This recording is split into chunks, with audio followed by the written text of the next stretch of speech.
Uh, my name is Joseph from AGA Associates, and we're speaking to the lovely Melissa. Yay, Hello. from ML Property Venture. Hi, everyone. Okay, so we've decided to start a podcast and help property developers and anybody in that arena to discuss all the potential pitfalls and the nuances in the property industry.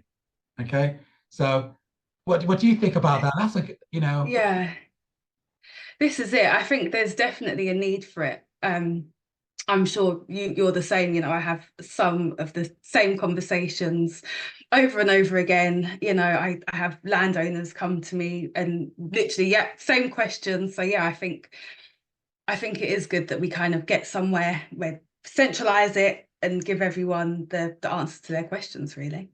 Most definitely, most definitely. So you know what? I'm excited.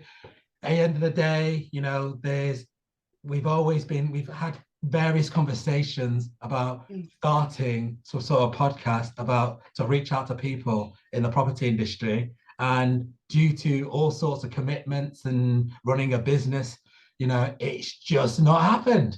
But Literally. we're going to make sure that today is the day that it actually happens, and say to our viewers Yeah. all the experience and all the potential queries and concerns they may have in and around of architectural projects and, say, for example, property development in general. So Yeah. my background, I'm a qualified executive architect. Tell me a little bit more about yourself, Melissa.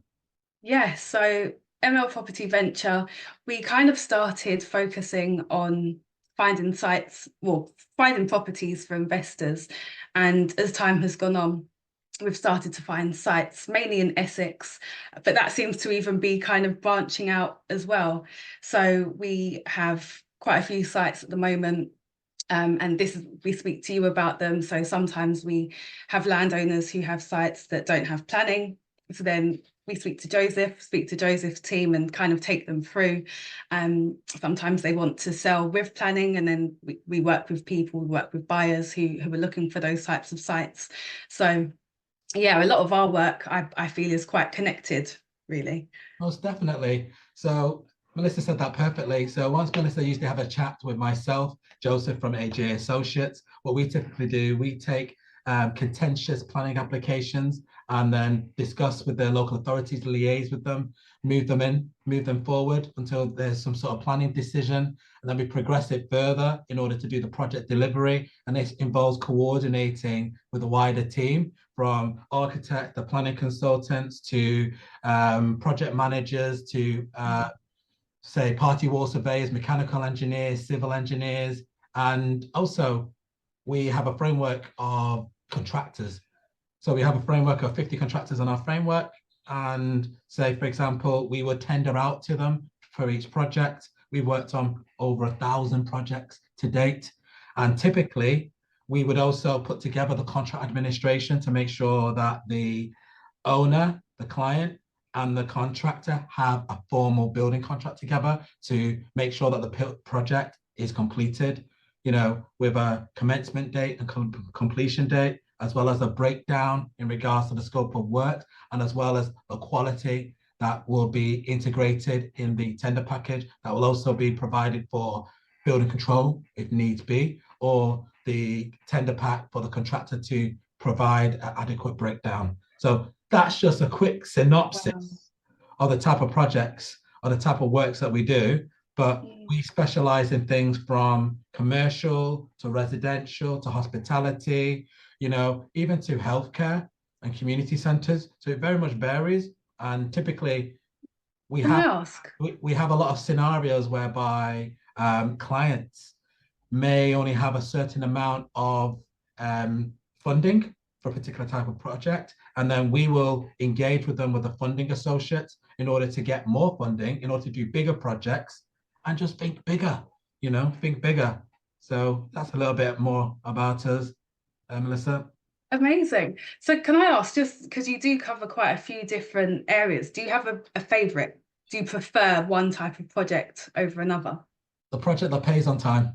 Yes. You know, so Mm. for me, the most important thing is making sure that the team are busy and the team is occupied and they're cracking on with existing projects throughout their tenure. That's the most important role that I feel. So it's just something that, most people might say all sorts, but at the end of the day, architecture is a business.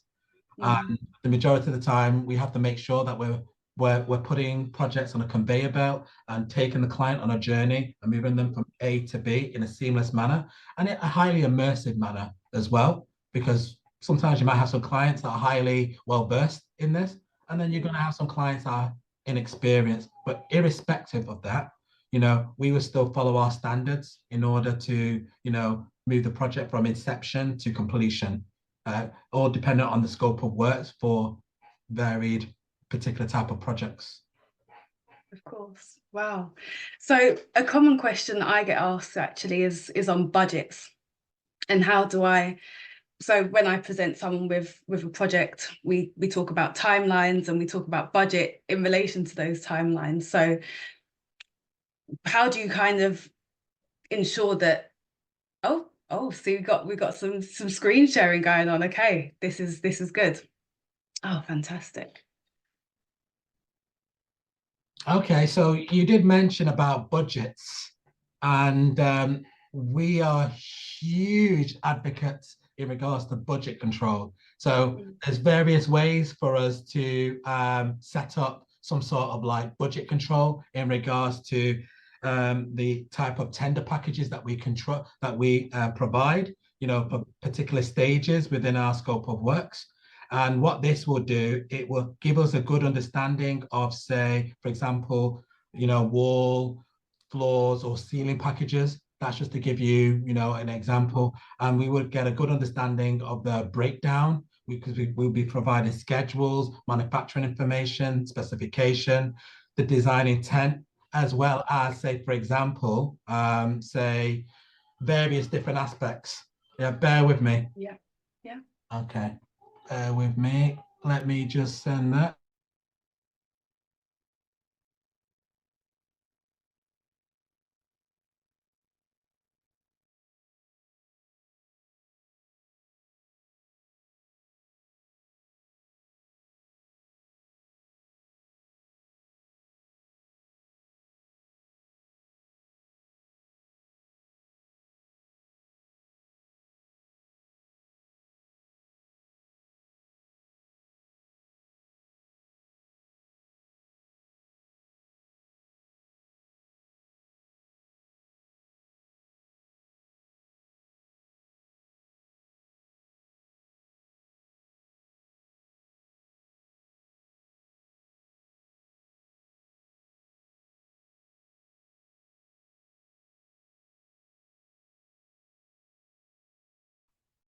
Hi, Melissa. Can you hear me?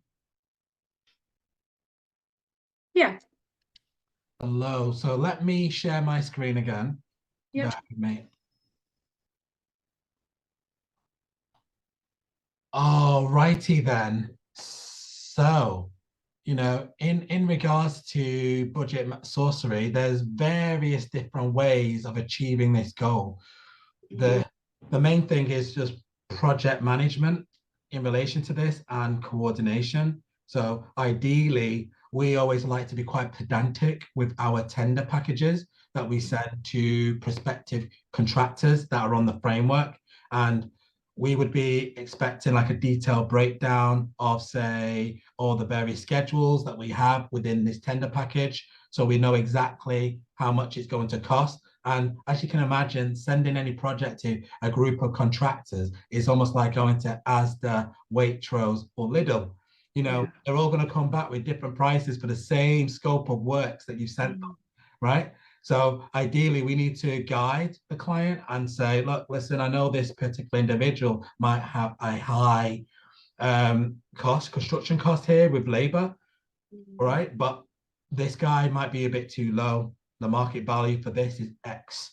So, so in a way, we have to help guide them accordingly in order to assist them along this journey. And on top of that, we also want to make sure that the expectation that the client has and what the contractor has in regards to building out that is managed. Because as you can imagine, a contractor might just want to say, I will do this in 3 months. We know that it might take them at least 9 months. So we're going to bring them on a table and say, hold on. This isn't about impressing the client. It's about honesty and the integrity of your breakdown and your commencement and completion day. Are they realistic?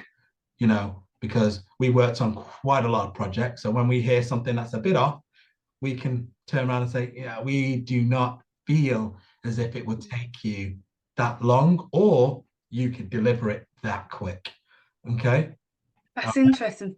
Do you have those honest conversations? That's really good.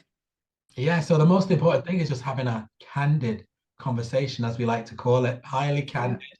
You know, no, but everybody wants everything to move in a straight line. So everything that needs to be considered prior to during the pre-construction period, during the tender process, is highly important. And constructions that they have prior to construction is much better than conversation in the middle when there's a problem that needs some sort of resolution on site. Okay. All right. Do you have any other further questions? No. All right. Okay. So that's, that's just a little brief uncovering of the mystery of creating a dream dwelling and how, various, consultants and experts can assist, the client in regards to that matter. So that's just a little bit of that. But so today was quite a nice little introduction. Mm-hmm. And I feel as if there's so much more in this sphere of development, moving project from A to B. And sometimes it's just nice to have an executive bunch of consultants that can move projects from A to B and are well versed in this. So, without yourself, Melissa, able to have these initial conversations or even reach out to them, it becomes, it'd be a different scenario altogether. So, this is it. I feel like a lot of my job is kind of connecting people, connecting the right people, answering questions. So yeah, that's what it's about. All right. Okay. So what I'm going to do, we're going to say goodbye to our viewers in relation to this. And say, for example, if anybody needs any further assistance on anything to do with architectural services and planning and, property acquisition and land, feel free to continue viewing and watch out for our next podcast. Okay. All right. Thank you so much. And I say goodbye to our audience. Yes. And I and Melissa will look forward to catching you in the future. Please remember to subscribe and like, and we'll take it from there.